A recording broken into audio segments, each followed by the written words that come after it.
All right. We have part two of the trash talking stories by other NBA players about Larry Bird. I've been recommended of these things since the very beginning when I started the Larry Bird reaction series, and we made it to the trash talking stories. Here's part two.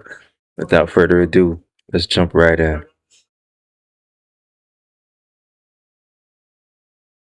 He was cooking everybody, but talking and telling them about it. He just shook his head at me. He said, man, it's going to be a tough night for you. Every time he was about to make a move, he told him what he Oh man. Shout out to the content creator for part one and part two, man. was going to do. I'm turning around saying, you little piece of... Don't ever put no white dude on me because that is disrespectful. He never stopped talking trash. Never. Right. Like our coach would call timeout and we're going to do this. And like we walk on the court and Bird just looks at me and goes, no, give me the ball right there. There's a story going around where Casey Jones was drawing up a play, and you guys were all in the huddle, and I guess he was having a hard time saying it. Larry told him, hey, give me the ball, the rest of you guys get the hell out of the way. You know, we're trying to exploit a matchup. McHale's having an amazing game against Milwaukee. I remember in Milwaukee, so we're running a post-up for him against Marcus Johnson. Kevin was the one that had the hot hand. But as we all know, Larry's the man, and that's Larry's team.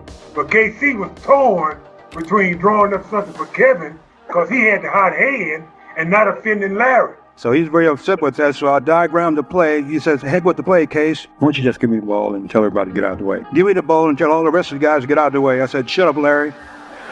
I'm the coach here. So I set a cross screen for McHale, comes in the post, I come off a down screen, and I look up and I go, he ain't passing the ball. He's just holding the ball, like looking at McHale in the post like this, and then boom, just shoots a three and makes it. And from that time, I learned to run Larry's play, not the coach's play. So Larry just took the F over. And that was the end of the X and O's. Larry knew me since I was a sophomore because we would go up there.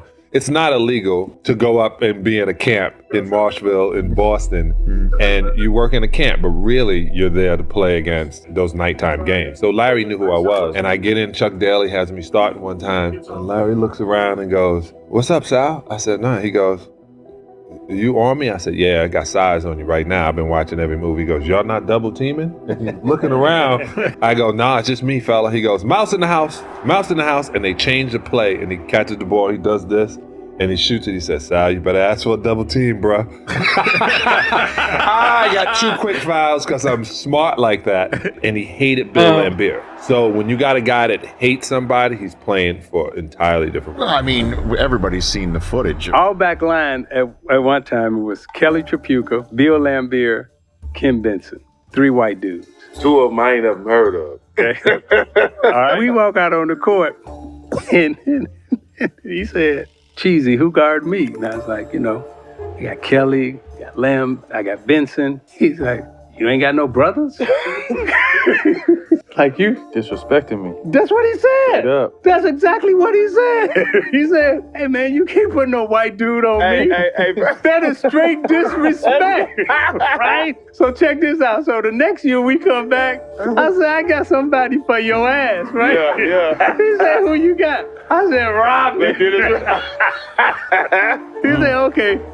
He's a little better, but don't ever put no white dude on me because that is disrespectful." But you know what, though? I know he walked out on the court one time and somebody said, "No, to get this white boy on me, he can't guard me." And Larry served him. All you know the what I'm saying? time. So I'm pretty sure he heard that before, The too. trash talk coaches taking the ball out of bounds in front of the bench so the whole bench can hear him. Right. And go like, "Hubie, this all you got for me tonight? Like, you got no one else that can guard me? This is getting ridiculous, And then Hubie would put in, like Johnny Newman would be running in the game. He goes, "Wait, are you serious? That's the guy you're putting on me?" Hey, what you doing out here? You gotta call somebody else. I even heard him tell the coach, "Hey, look, coach, you better get somebody else out here to grab me because I'm killing this guy." Or he'd say, "Danny, give me the ball," or "DJ, give me the ball. I got this guy in the torture chamber down here." Why the guy was standing right there listening to him say it. We was playing Boston Celtics. So the great Larry Bird. I'm from Indiana. Larry's from Indiana. I knew about the history of Larry, but I didn't realize how he really got down. Another time that was where we was playing, he had like 42, Kid was a freshman. I was going to say, you reminded me of a story when I was talking about Bird apparently was playing one and just torching him one night. I think he had 35, and as he's shooting the ball, He told Sean Kemp that I'm the best half player to ever come from Indiana and shot a three-pointer in his face. I'm the greatest player ever out of Indiana. And he says that right as he's shooting, and of course the shot goes in. All day, we was like, Larry Legend is at it again. That's true. It is very true, man. Larry, hey, man, first of all, we got to Boston that night. I knew something wasn't right. I saw an X-Man. He was limping around the court a little bit like he was sore. David McDaniel. I figured he'd be all right. But I go to the game on the early bus. I get there. They say, hey, Sean, you starting tonight against Larry. I'm all for it, so I look in the mirror, I'm like, well, shit, man, I'm about to get this motherfucker fits out here tonight. So before the game, I was over there rubbing my hands looking at him like, I'm about to get your ass. I was the young guy that kind of came up through the history in Indiana and kind of broke a lot of Larry Bird's records. So Larry kind of had already known about me a little bit. But unfortunately, there was an article that came out in the paper, USA Today, and it said that Larry didn't have it anymore. So he came out that night to make a statement, and I was just the prime candidate to be. Yeah. Before the game, he told me, he was like, he just shook his head at me. He said, man, it's going to be a up night for you. So what did he put up? I think he gave me 50 3/4. Oh, my. He was hitting everything. And he talked to me the whole entire game. Damn.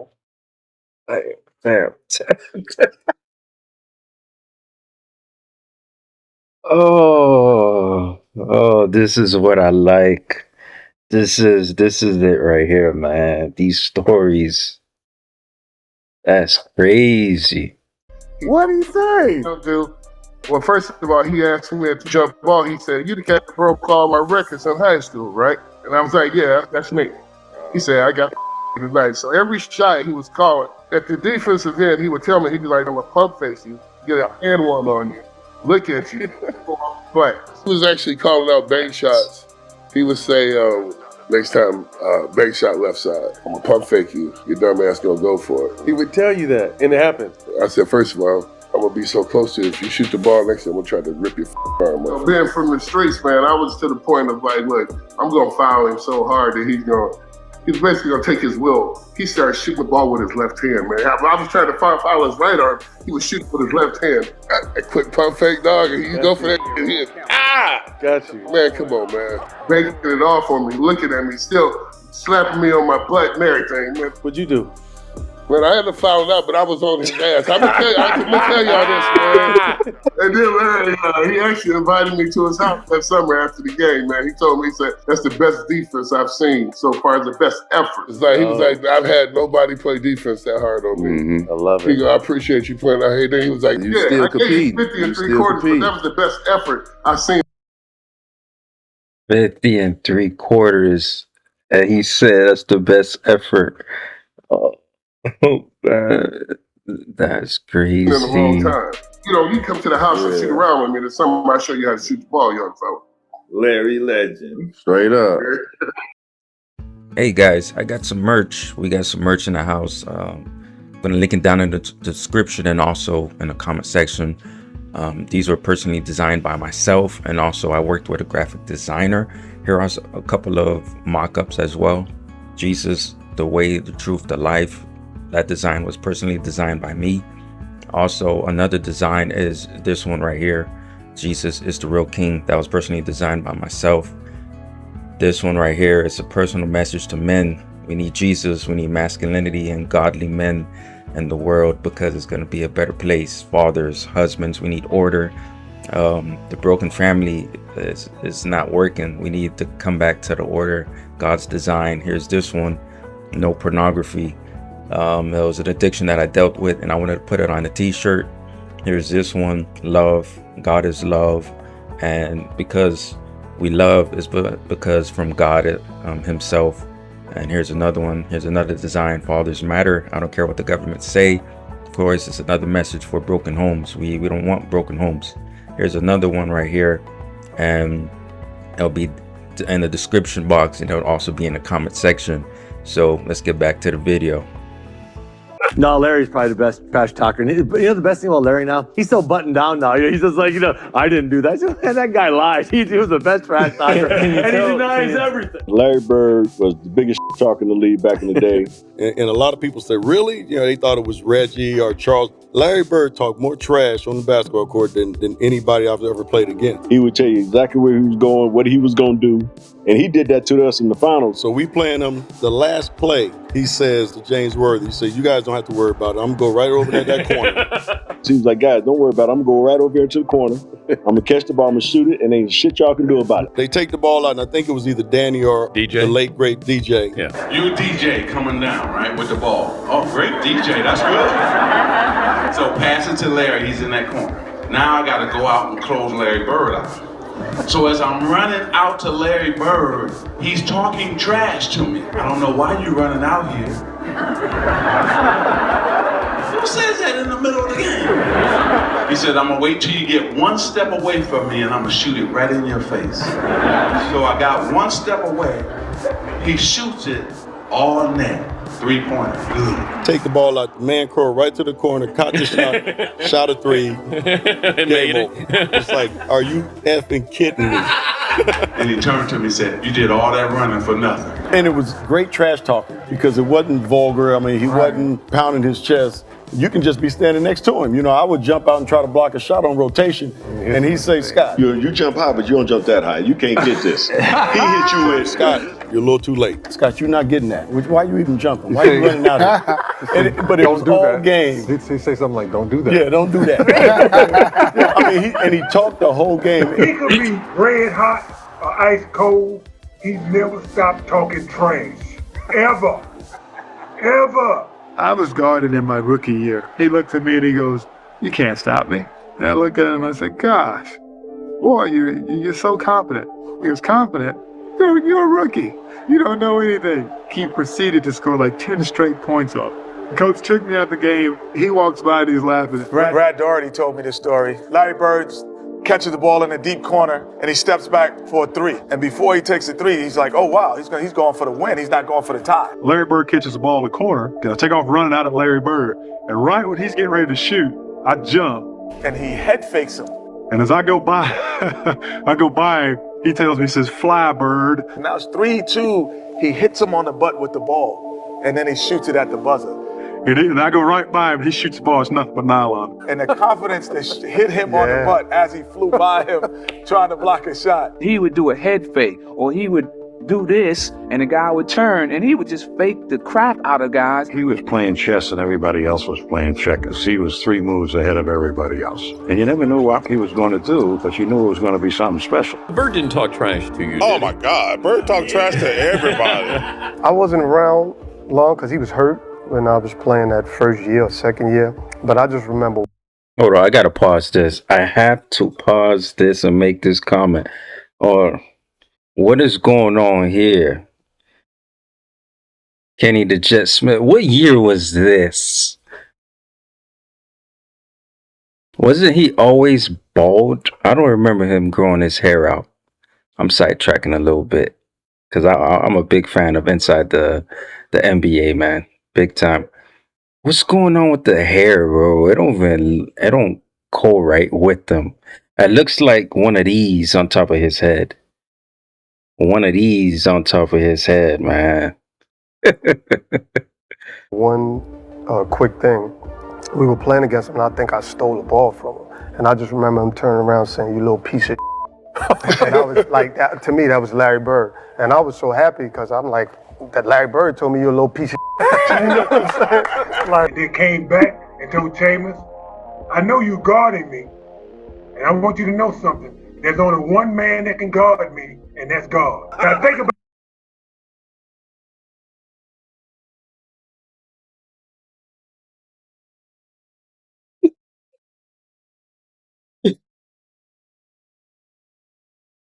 that for a second. Think about the confidence and the arrogance it takes to make that statement. I always tell the story about Larry Bird. I remember him, he was cursing under his breath.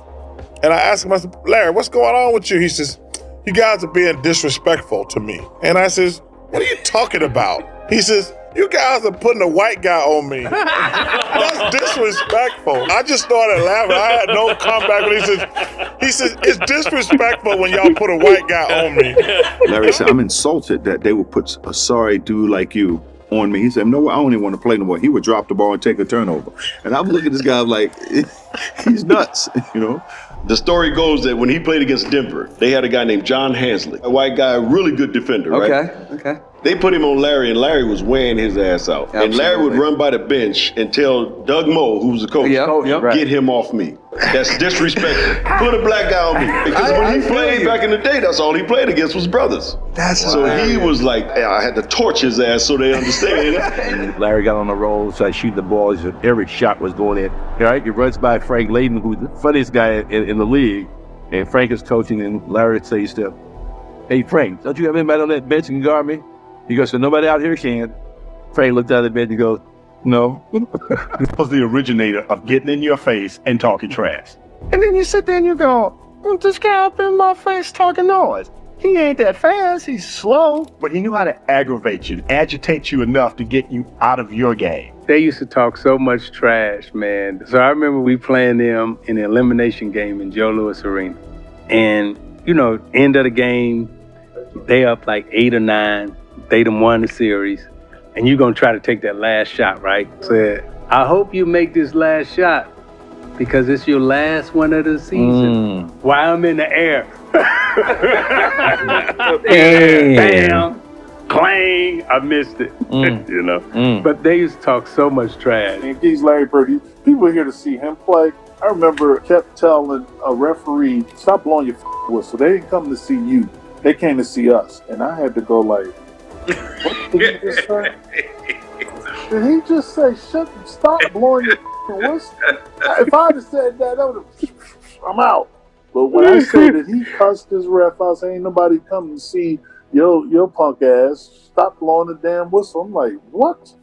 We're playing a game down in Atlanta, and this is how long ago this was, because Atlanta was a good team. And we are getting hammered. We were just getting killed. We're down 25 at the half, and they're all trash talking, and fans are throwing stuff at us, and they're going, we're going to kill you, Celtic, Bird, McHale, Parrish, DJ. You guys are all frauds. What are you talking about? So we come in at halftime. We're just sulking in there with tails between our legs. We walk in, we're sitting in the locker room, and Casey Jones, our fantastic coach, he walks in, he looks at us, looks at his watch, doesn't say a word, walks over to the cooler, pulls out a beer, pops the beer, goes and sits down, pounds down the beer, just sitting there, looks at us, goes over to the cooler and gets a second beer, pops the beer, pounded it down, doesn't say a word, looks at his watch, looks around at us, goes and gets a third beer, does the same thing, and then he gets up, looks at his watch for the final time, and he says, let's go. So we go out there and we're warming up to start the third quarter. And you watch an NBA game, nobody wants to ever take the ball out of bounds because they know they're never going to get it back. Larry Bird always took the ball out of bounds. He's going to take the ball out of bounds, and that referee comes, and the referee hands the ball to Larry to start the third. We're down 25. Larry takes the ball and pushes it back into the midsection of the referee so that he can't get away. The referee is like startled, staggered. What's going on here? We're all right there, right in front of the Celtic bench. And Larry looks right into the soul, right through the eyes of that referee. And he says to him, we're not going to quit.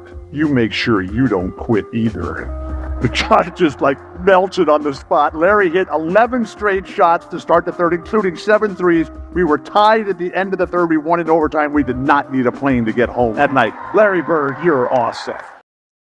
Hey guys, I got some merch. We got some merch in the house. I'm going to link it down in the description and also in the comment section. These were personally designed by myself, and also I worked with a graphic designer. Here are a couple of mock-ups as well. Jesus, the way, the truth, the life. That design was personally designed by me. Also, another design is this one right here. Jesus is the real king. That was personally designed by myself. This one right here is a personal message to men. We need Jesus. We need masculinity and godly men in the world because it's going to be a better place. Fathers, husbands, we need order. The broken family is not working. We need to come back to the order God's design. Here's this one. No pornography. It was an addiction that I dealt with, and I wanted to put it on a t-shirt. Here's this one, love. God is love. And because we love is because from God himself. And here's another one. Here's another design, fathers matter. I don't care what the government say. Of course, it's another message for broken homes. We don't want broken homes. Here's another one right here. And it'll be in the description box, and it'll also be in the comment section. So let's get back to the video. You remember the time when he was playing Atlanta and he told the guy, I'll bank a 3 on you, and the guy's just bullshit. So, yeah. I noticed it because Kevin McHale ended up having the most points ever scored by a Boston Celtic, right? And Larry told him he should have got 60 because he broke it against Atlanta like 2 or 3 days later. Yeah. That was a tough night, man. But nobody was guarding Bird, were they? But we were trying. You were trying to. No, but when a guy is literally coming up the court, calling his shots. It's in that game, we're on the free throw line, and he literally says, it's off the glass, who's next, where you want this one from? And he just made one after another, and he just tortured him mentally. I think Bird went by the bench one time, too. He fell in the bench. Oh, he did. And he called that one. That was the one where he fell in it. He literally said, off the glass into the trainer. No way. Yeah. His last shot, he said, in the trainer's lap, coming down the court. He shot this high rainbow, it goes in, Ricky bumps into him and knocks him on our trainer's lap. So it was exactly what he said. And it was in the bench, Atlanta bench got in trouble because they out here rooting for You can see it. I mean, if you go back and look at the tape, you can see the bench, every shot he made. They're going crazy. Yeah, it was the best film session. Every time when I see Mike, we still laugh. God, it was the greatest film session ever, because back then, you watched the real game and just went, with a video, and Mike rewound the celebration 20 times. And they show a shot of our bench. Cliff Livingston and Eddie Johnson are standing up giving each other high five. I mean, everybody was entertained by this. Even the guys on the Atlanta bench. They got fined for that, I heard. Yeah. Watch the reactions on the Atlanta bench. Watch Cliff Livingston over here. I think this is Cliff. Larry Bird. Fratello wouldn't let it go. He just kept rewinding. Showing the guys, you remember, they're giving each other high five. And then somebody falls off the bench. Yeah, that was Eddie Johnson. Yeah. Eddie Johnson falls off the bench in laughter, and Antoine Carr and Cliff gives each other high five. And our film session was 20 minutes of that. And so it was a bad night. Larry used to come in the locker rooms. He'd be getting his ankles taped, and he'd say, hey, ball boy, run in and go find the scoring record in this building. He needed those kind of challenges. He had accomplished every goal. We hadn't lost a game on the trip. And Larry told all of us players and the media too, tomorrow night's the last game of the trip, I'm going to play this one left-handed at least through 3 quarters. It was at a time when, McHale was still coming off the bench. And so Larry scores his 6th point on a left-handed shot. And I'll never forget him. McHale yells out. And McHale goes, hey, Jerome, wait till he starts shooting right-handed. And at the end of 3 quarters, he had 27 points left-handed. Well, left-handed is one thing, but when the game got close, I had to go back to the right one. He could hold all these things in his head during a game. So he'd have a shooting drill at the old Boston Garden. 4:30 in the afternoon. I was an early guy. I'd set up early. The garden would be dark. Late in the afternoon by himself. Dark garden, come out with an equipment guy and just do the perimeter, shoot for half hours. All you heard was swishing. If he missed a shot during that thing, he'd say that the Bull Gang set up something wrong with the rim. Otherwise that would have gone in. I'd get there early, plug in my Stone Age computer right next to the bench. He'd come over, he'd call me Scoop and say, Scoop, what are you working on? I'm saying, I'm doing an early story. Then I'd say, well, I'm doing an early edition newspaper story about your free throw streak. You are approximating the NBA record for consecutive free throws, so don't miss one tonight or I'll look bad in the paper. Sure enough, first half, he goes to the line for 2, and the foul line is lined up right where we're sitting if he looks over. He's at the line. He makes the first. He looks over and winks at me. He looks over and winks at me before he makes the second. I mean, guys don't do that today. And he would... Always thinking about these things. It's like paying off a bet in the middle of a game. He was doing 2 things at once. I'm going to get to that story. My favorite story of all time. My Rick Mahorn moment in Hartford. Because it was so crazy. I was sitting there and Rick Mahorn, he's at the game. And we play a game every year, 1 game in Hartford. So we're playing against Washington. Rick comes out, and at halftime, the mayor of Hartford comes out, brings Rick Mahorn's mom out. And the mayor's talking about Rick and Rick's mom. And the bastard just says, all of a sudden, he says, Ricky. Finally, the mayor just leans back and goes, Rick. kiss your mama. He said, kiss your mama, Ricky. Kiss your mama, Rick. Kiss your mama. And for the rest of the night, that's how we would say it. Hey, Rick look. Mahorn, kiss your mama. But Brad, I'm gonna tell you something. You know, it's funny. That's what Larry Bird. I think we're in a car together. I'm posting him up, and he's laughing, and he was telling me something. He's like, "Ricky, kiss your mama. Kiss your mama, Ricky, because you started that. Kiss your mama." And, hey, they were booing me in Hartford. I'm like, "Well, I'm from here. Born and raised in Hartford, Weaver High. And why the hell they booing my black ass? And we playing the Celtics, but I'm from here. They booing my black ass, and it's in the newspaper. Rick Mahorn, a villain. I'm sitting there going like, I'm from here. This is why you talking about me. And I'm like, damn. As soon as that shit started, I said, man, I hate Boston. I couldn't stand Boston. Still don't like Boston.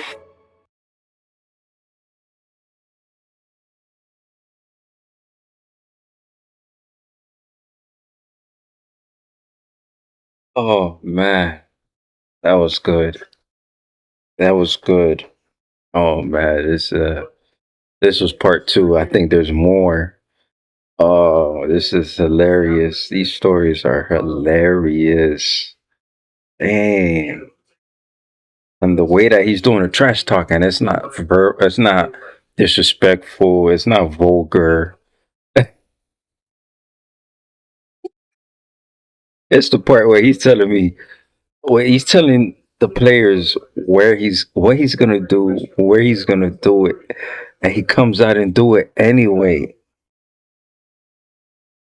That is crazy. Hey man, you made it this far in his reaction. Hey. Stay tuned for the next one, man. Oh man, this is hilarious. Oh, stay tuned for the next one. Hit that like button on your way out, man.